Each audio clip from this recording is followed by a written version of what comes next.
Hey guys and girls and everything in between, this is your podcasting pal, Psycho Steve. That's right. Here on Here Today, Gone Tomorrow, we have a very special guest that I've known this man. I'm not going to say how many years because then it'll show how old he is and how old I am.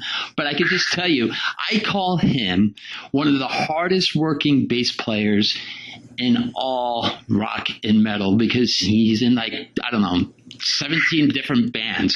So please welcome Mr. Mike LePond's. Good day, sir. Thank you for joining us. How are you? I'm doing great. Thanks for having me on, Psycho Steve. Thanks, man. My pleasure. It's an honor. Like I said, I've seen all your projects and everything from, I don't know, we're going to show our age now, from Rattlebone till present day. So yeah. Let's get right started. Was bass your first instrument? Yes, bass was my first instrument. I took up the bass basically when I was about roughly 13 or 14. Right. I went to my father took me to see Kiss in New York City. Awesome. And when I saw that show and Gene Simmons flying through the air, breathing fire and spitting blood, I was like, these guys are like superheroes. I want to be a rock star just like Gene Simmons. So I asked my father to buy me a bass, and I started taking lessons. And if you asked me back then what would I be doing now, I wouldn't even have believed you. Right on. So what year was that? So the Kiss concert was in 1979. Okay, so the Dynasty tour. Yes. Awesome. Yes. Okay.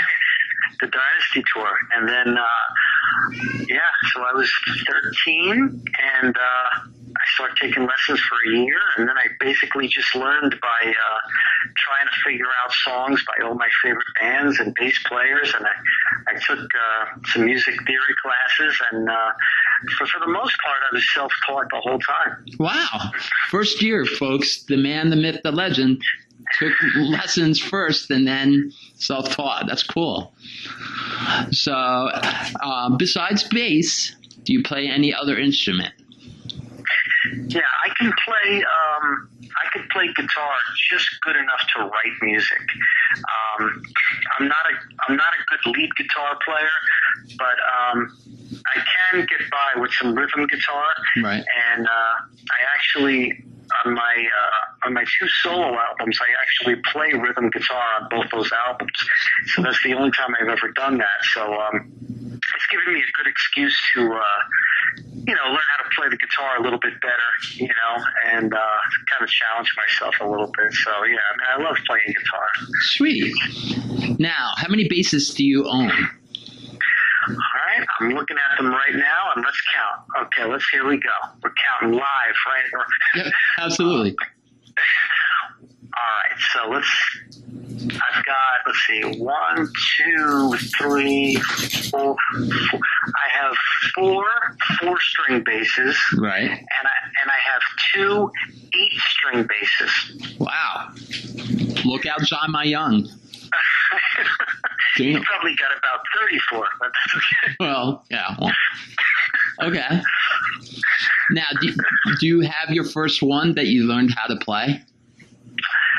I do not, but I remember when I got that first bass.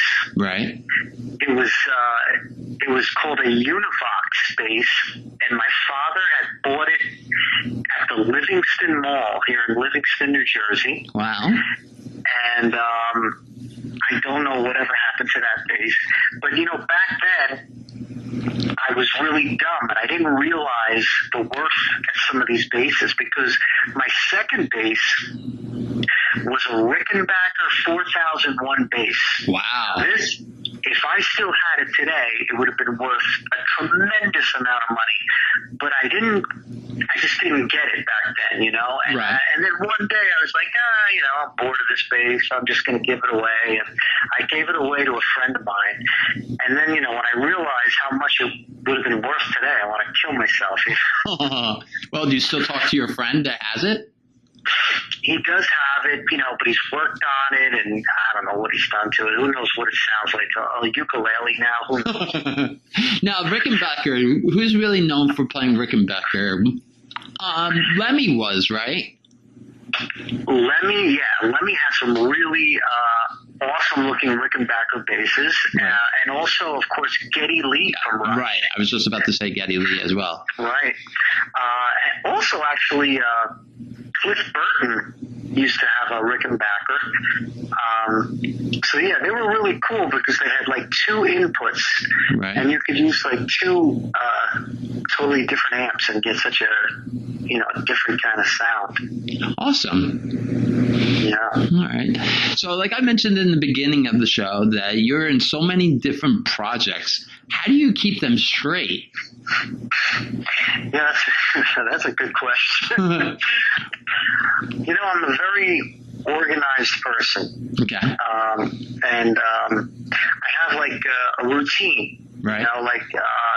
If a band hires me, I kind of, have like a little list I put them on, and I just have this routine where I wake up in the morning, right, and just like I'm kind of not like most musicians. Most musicians work, late at night, and they don't wake up till 4 in the afternoon or something. But I wake up really early in the morning. I'm an early bird, so I'll wake up around like 6, right, and then I'll just start practicing, whatever I want to learn for that week. I set like little goals. All right, I want to get this album learned, and then I have a friend, CJ Sosha, who has a studio called Le Chateau Bow Wow. Wow. And he's here in New Jersey, so I do all my side projects at his studio, and basically I go there once a week and kind of knock out a bunch of stuff, and I just keep everything moving, and then it just gets everything done after a while. Awesome. So you would say that you do play at least once a day? Yeah, definitely. I would say for the most part, I play every single day, whether it be learning songs for recording or practicing songs for a tour. I always put in probably about 2 hours a day. Awesome. So usually it's kind of rare if I don't play. Okay. Now, a fan emailed me and asked because I have a lot of people that are fans of yours, and they wanted to know if you're a pick guy or a finger guy. And I said, I've seen you do both, but what are you primarily? Yeah, well, I learned by my fingers.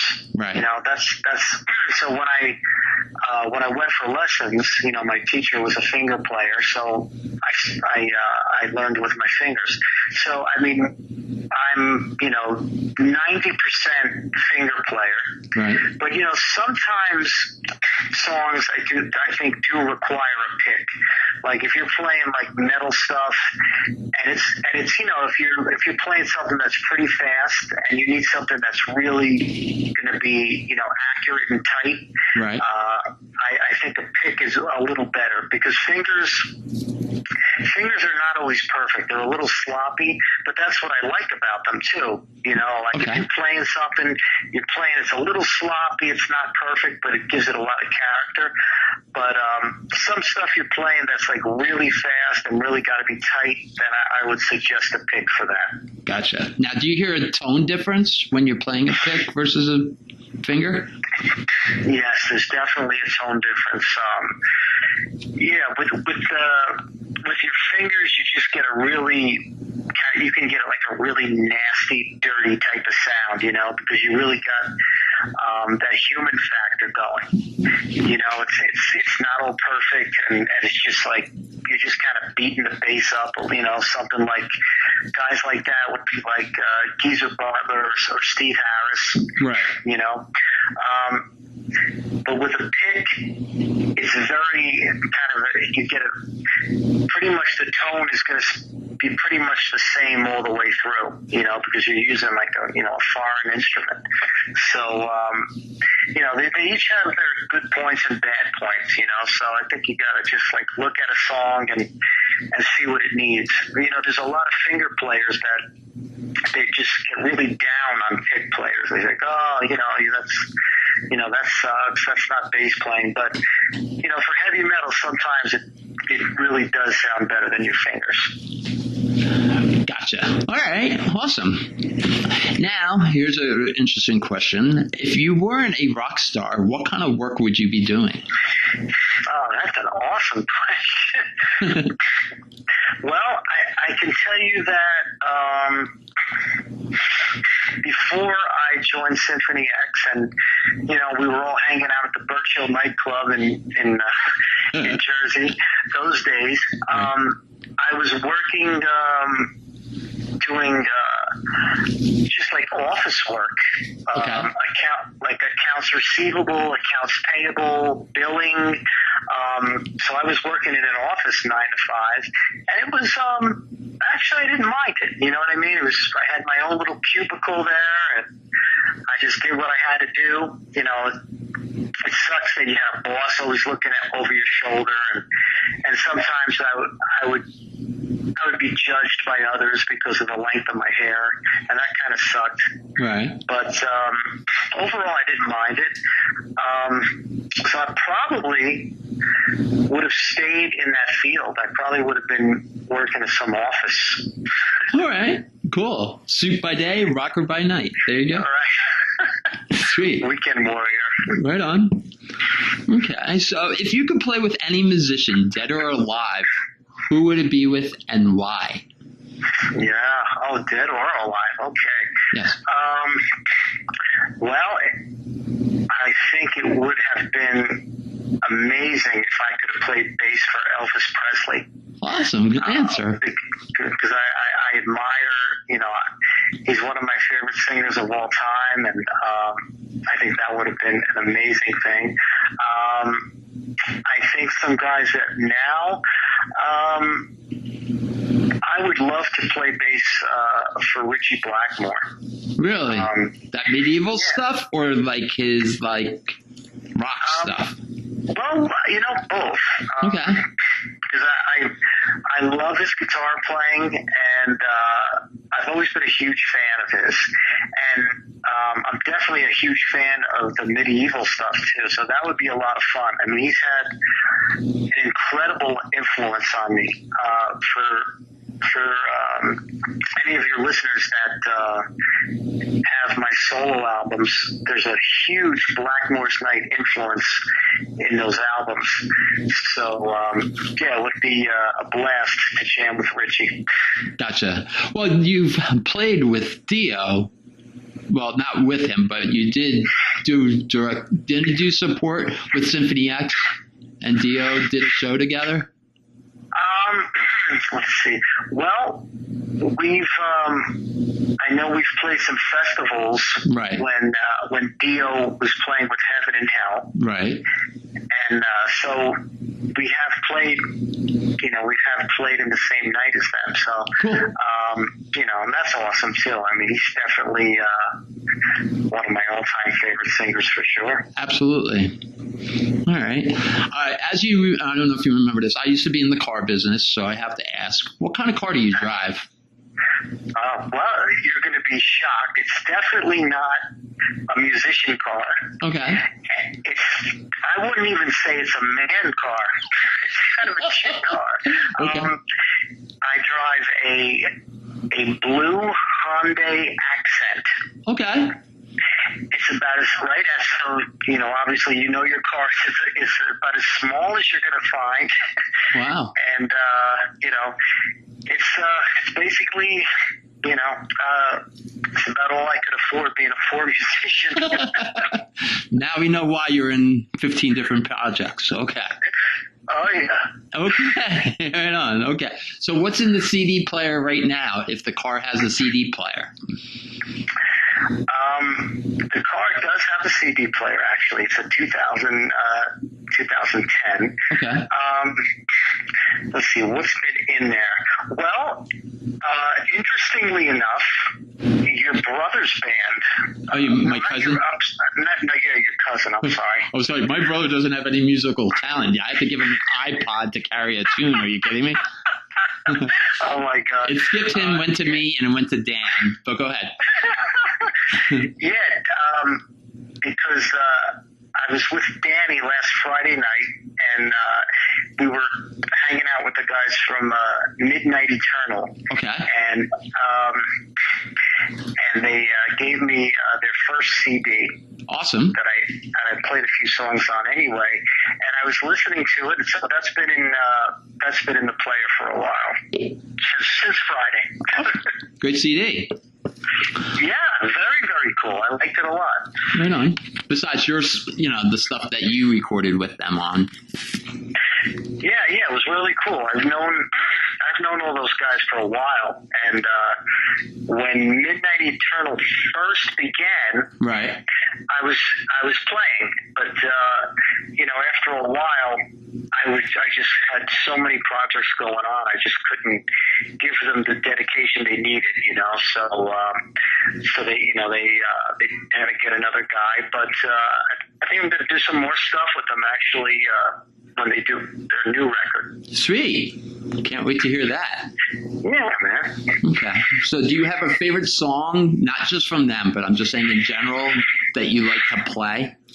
My favorite song overall, I guess that'll change every so often, depending what mood I'm in,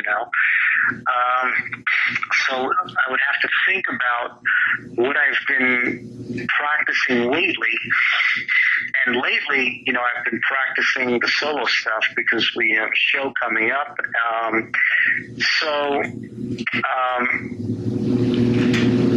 I guess I've been really digging just playing some stuff from my solo albums, only because that's what I've been doing lately. So I think maybe from the first album, a song called Apocalypse Rider. It's always a fun song to play. So that's what I've been digging lately. Awesome. Okay. How did the name of the band come about? Did you come up with it? Oh, Silent Assassins? Yeah. Yeah. Back in, let's go back in time. Here we go. We're going back. I'd say around somewhere between, in the early 90s, maybe anywhere from 90 to 93, somewhere in there. I was in a heavy metal band, a local Jersey metal band called Brute Force. And I remember somebody in the band was talking about how they were reading some sort of a book, and they mentioned some chapter called Silent Assassins. And for some reason, that word just stuck with me, and I always said to myself, if I ever form a band, I want to call it Silent Assassins because it sounds cool, rolls off your tongue really easily, and then all these years later, when the time finally came, I was like, yeah, this is perfect, and so that's how I used it, and I also used it as the title track on my first solo album, and I wrote a song about it, and I made the Silent Assassins to be the Greek soldiers that were hiding inside the Trojan horse, and that whole thing. So I kind of used it for a few different things, but yeah, I really like that name, and it's worked out well for me so far. Right on. It sounds like a video game name. Yeah, that's true. It could be a cool video game, right? Yeah, absolutely.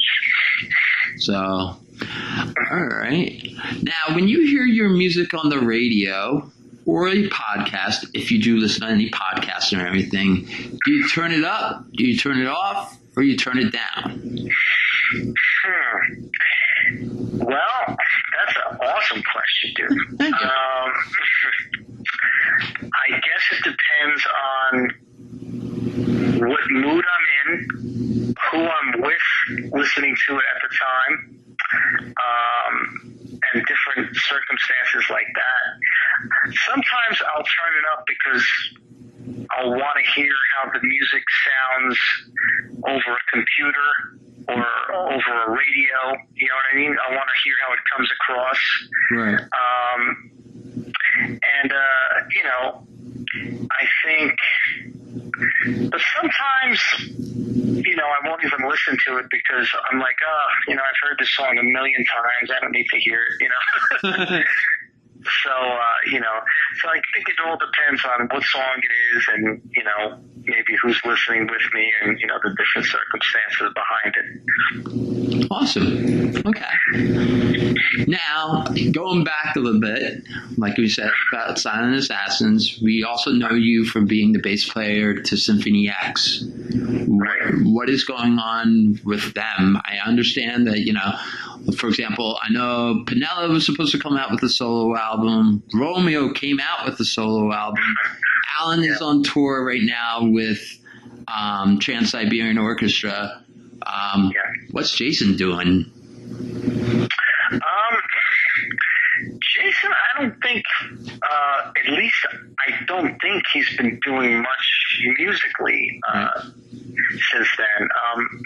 The last thing that Symphony X did to date was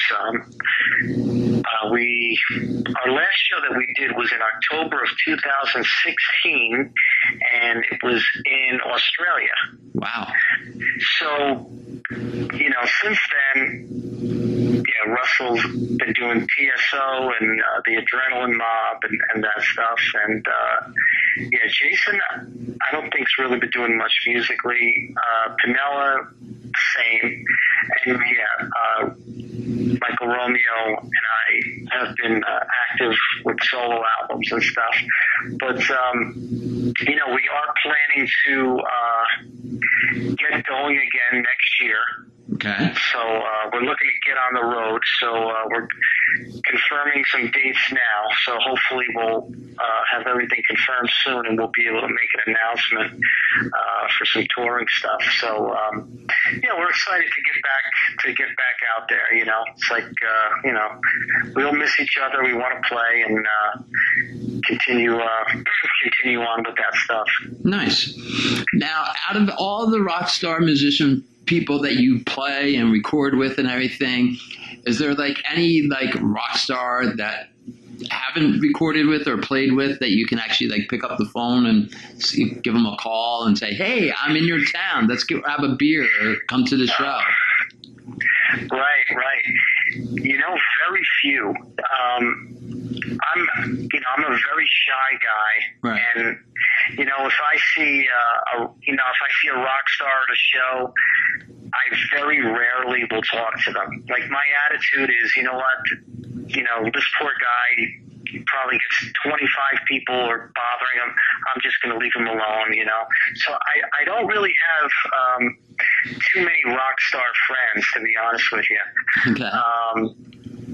But yeah, I guess I'm just not really that guy where, you know, I hang with the rock stars. I'd much rather hang with the fans, you know. So, like, rather than the rock stars, like, rather than me calling a rock star when I come to a town or a country, I'll actually call fans. Awesome. That I've you know, developed a friendship with, and you know, they'll pick me up at the tour bus, and we'll go out and eat, and we'll get to know each other. And I've been really fortunate enough to build some really great friendships with some fantastic people all over the world, and it's such a blessing. You know, it's something that I'm just so thankful for, and it's amazing. You know, I mean, there's so many. All these different cultures all over the world, and so many people, and people are just they all kind of act differently, but they're all awesome in their own way. So I've been fortunate enough to meet a lot of people. So yeah, I mean, I'm the dude who'll hang out with the fans. Nice. Do you have a favorite country that you've performed in, or a favorite state?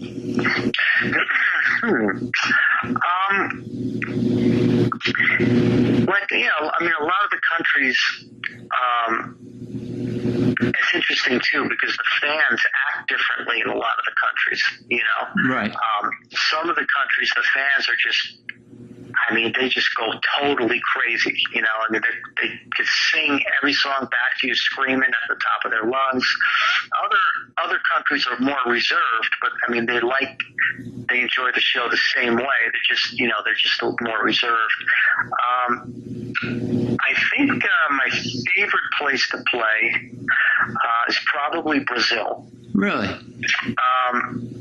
Because those people, I mean, music is just in their hearts so much. Like to them, it's almost like a religion, and they appreciate that you are there so much, and you can just see it in their eyes, the way they look at you. And the shows are just great because they're so into the music. They when they know you're coming to town, but if they know a band is coming to town, even if they've never heard of the band, they'll listen to all the music and they'll get educated on all the songs. And so just so they could go to the show and sing along with the band. Like it's that cool. Wow. They're very dedicated, huh? Yeah.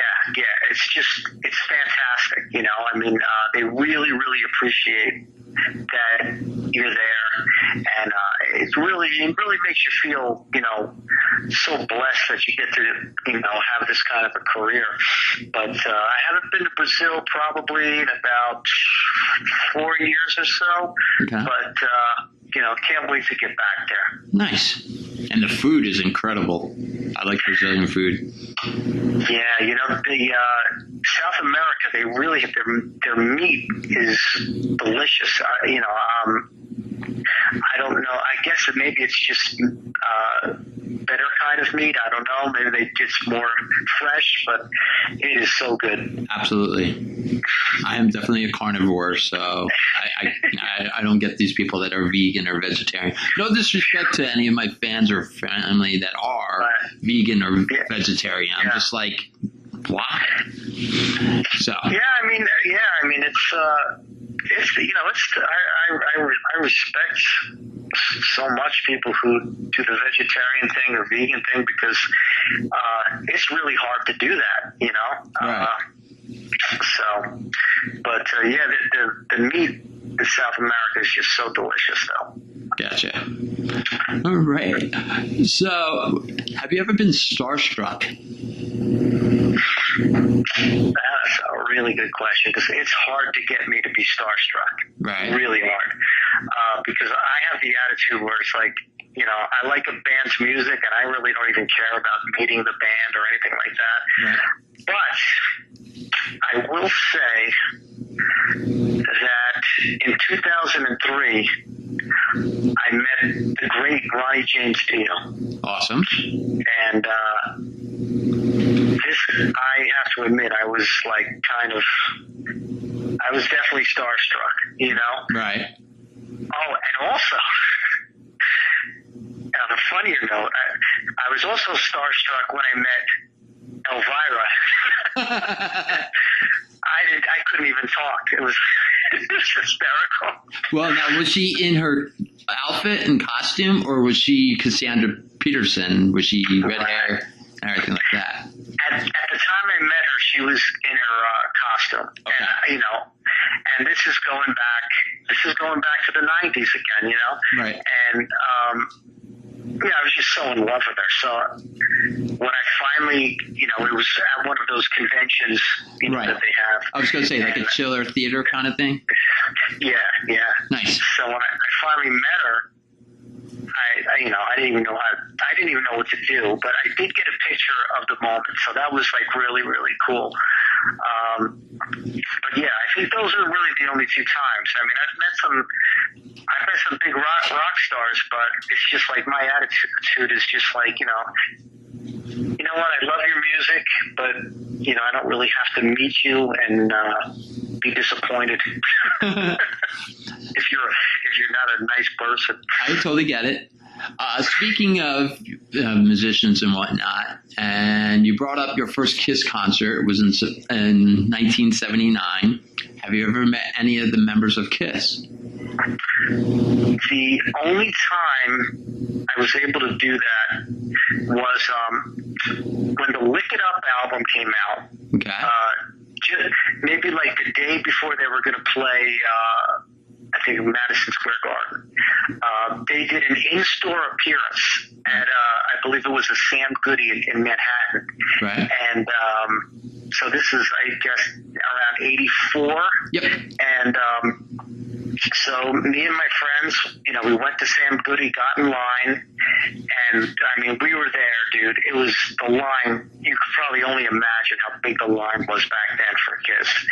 So, 3 hours later, we finally get to the front of the line, and there they are, All of a sudden, I see them behind the counter, and I was like, wow, there's the guys in Kiss with, no makeup on. And what's cool is Eric Carr was there, Right. So, and of course, the bouncers just push you through the line. So, I mean, I got their autographs real fast, so it was cool. I actually got Eric Carr's autograph along with the other guys. So that was the only time I ever met Kiss in my life. Awesome. What is your thoughts about the End of the Road tour now? Yeah, I mean, God, how many times were they saying that it was their last tour? I mean, right. But you know what? Actually, the End of the Road tour, this time, I actually do believe them. Right. So, actually, the other day, me and my friends got some tickets to see them here in Newark. Okay. And when they come around in August. Right. So, I'm looking forward to it. It's like more than any other concert, when I see a Kiss concert, I just feel like a kid again, Absolutely. All those memories, what I used to do is I used to take my bass and I had a little amplifier, and I would put on Kiss Alive 2, right. and I had a little microphone that I would plug in, and I would make believe I was Gene Simmons, and I would sing and I would play, and the Kiss made my youth, so amazing. And when I'm at a Kiss concert, it's like magic, and it's just always an amazing experience to see Kiss for me. I totally understand that. So, all right, what's your favorite song? Off of Kiss Alive. Yeah, it doesn't have to be Kiss Alive 2. It could be any Kiss song. Yeah. Well, Kiss, man, all the songs they had, man. I'll tell you, one song I always loved from Kiss was Deuce. Awesome. Because it was just always like a heavy song, Right. And I always loved Gene Simmons' voice because he had like a heavy metal voice, Yeah. So, always liked that song so much, but I mean, geez, there's so many, there's so many great Kiss songs, at least in my opinion. So awesome. Yeah, when you brought up Kiss Alive 2, it definitely brings back memories because that was my first album of theirs, and the first Kiss song I heard was "Any Way You Want It." Oh wow! And I know it's not a Kiss original, but my brother played that album to the vinyl, like either his Nieto wore off or the album. We had to go to Crazy Eddie and buy a new album because I played it so often because he got sick of it. And then he went on to like Iron Maiden and Billy Joel. And I was just like so like enamored by the album, the billfold, and you take it out and you're like, wow. And I didn't get to see them until and you brought up Eric Carr. Eric Carr's first performance was at the Palladium in 1980. That was my first Kiss show. And you know something? What's that? I was at that show. Really? I went to that show. I got my grandmother to take me to that show. That's awesome. That was amazing, wasn't it? Yeah, it was like a spectacle that I can't even explain. And then, 703 shows later, I'm just like, wow. Yeah. So, yeah, I saw his first show, and then I unfortunately got to see his last show. Really? Where was his last show? November 9th, 1990 was at Madison Square Garden, believe it or not. Wow, November 9th, 1990. Yeah. I might have seen that tour, but in the Meadowlands. Yeah, they were their support was Winger and Slaughter. Wow. Yeah. I didn't realize that was it. Wow, dude. That was for Hot in the Shade tour. Yeah. Yeah, Hot in the Shade. I remember. And then almost 2 years later, a little over 2 years later, he passed. Yeah. Because he died the same day Freddie Mercury died. Right. So. You know something? I'd say around 10 years ago. Right. I still have I have a good friend who lives in upstate New York. Right. And, he would have a barbecue every summer. So I'm at his barbecue one summer, and I see this big Cadillac, this big old beat up Cadillac pull up and park, and out comes Eric Carr's parents. And I said, and he's like, yeah, they're good friends of the family, and we all knew Eric. And so I actually was talking to his mom, and she was just so nice and so sweet. And it was really an honor to get to meet these people, and they were so nice. I think they both have passed on since then, but it was really cool to get to meet them, and they told me some really cool things about Eric, and it was really awesome. But I the only time I ever met Eric was that one time where I just got his autograph real fast. Huh. Still, you got the opportunity, and you also got to meet Vinnie Vincent then too. So. Well, unfortunately, when I got to the autographs, Vinnie Vincent had gone to the bathroom. Oh. So I got beat. Okay.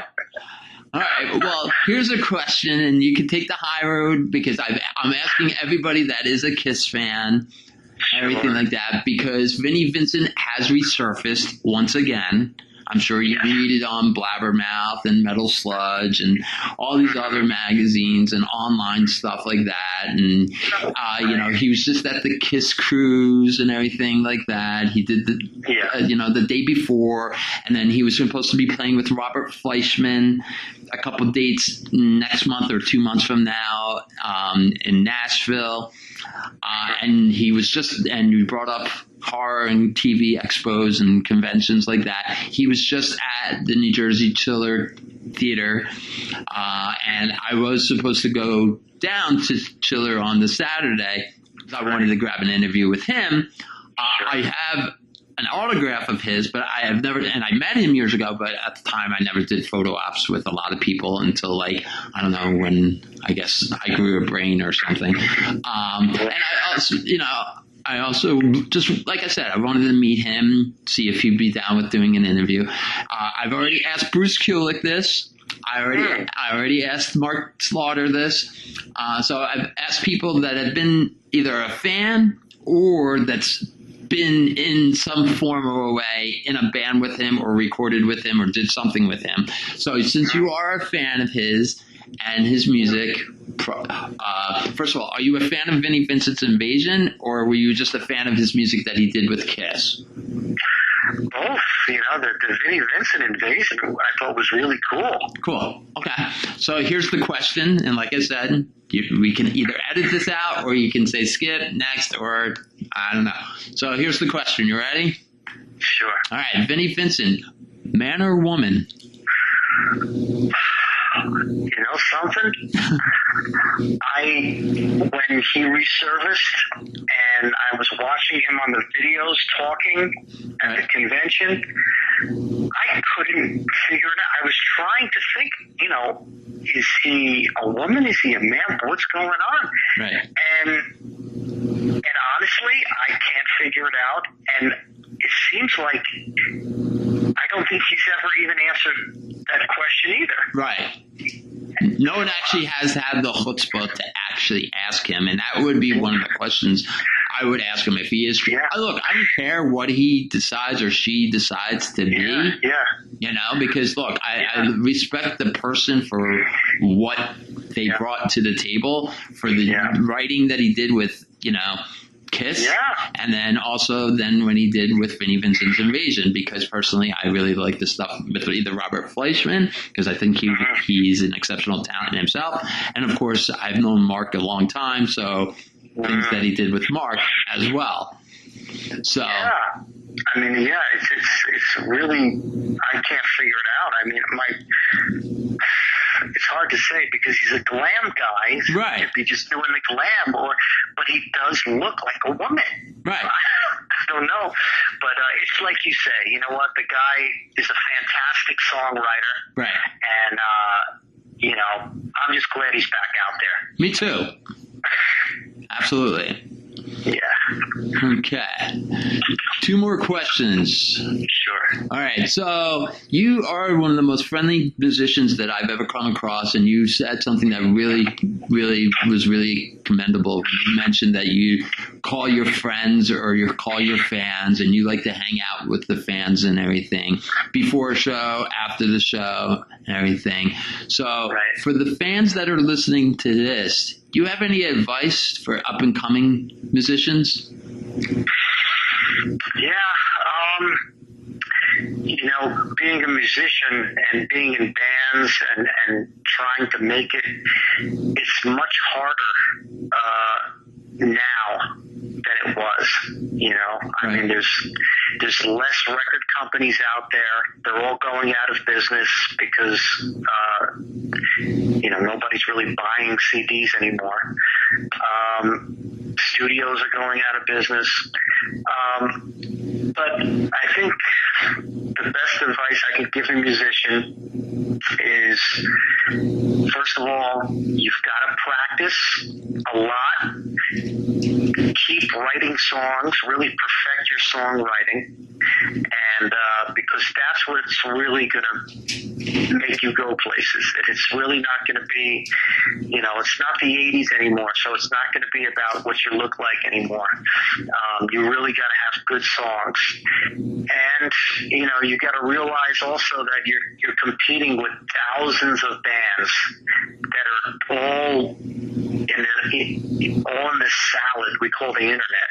Right. Trying to find ways to break out. So just stay determined and just don't give up. People are going to tell you, like they told me, they're like, yeah, you're never going to do anything with music. Just stop and, get a job and all that. And, they say that because, the odds are that most likely you won't make it in music, so I understand that, but you can't let that deter you. You have to just keep going and keep writing and just let anyone who will listen, let them hear your music and don't stop and it'll take a little luck too. So the best thing is just keep going and don't get discouraged. Awesome. All right. Now, social media. You are on Facebook. You have Twitter, Instagram. How can people find you? Yeah, I'd say... Time to plug away. Right. I suck on social media, so I'll try to...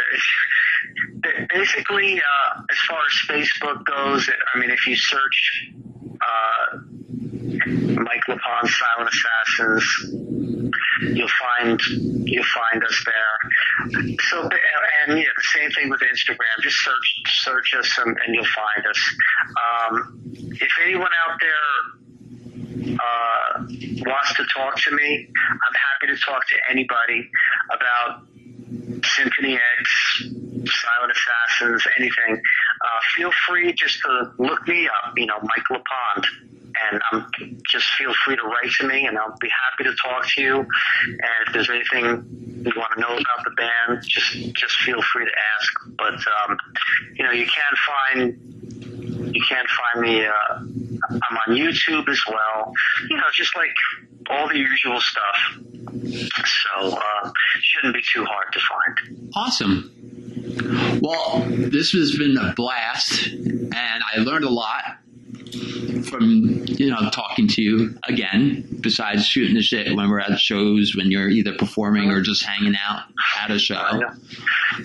So I just wanted to say, on behalf of the people that listen to me, that are fans of yours, that are hopefully will be turned on to being a fan of mine, thank you.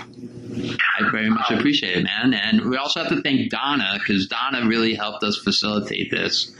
So Donna is very, very amazing. So, and hopefully when she listens to this, Donna, thank you for helping me, track him down and hunt him down and make this happen finally.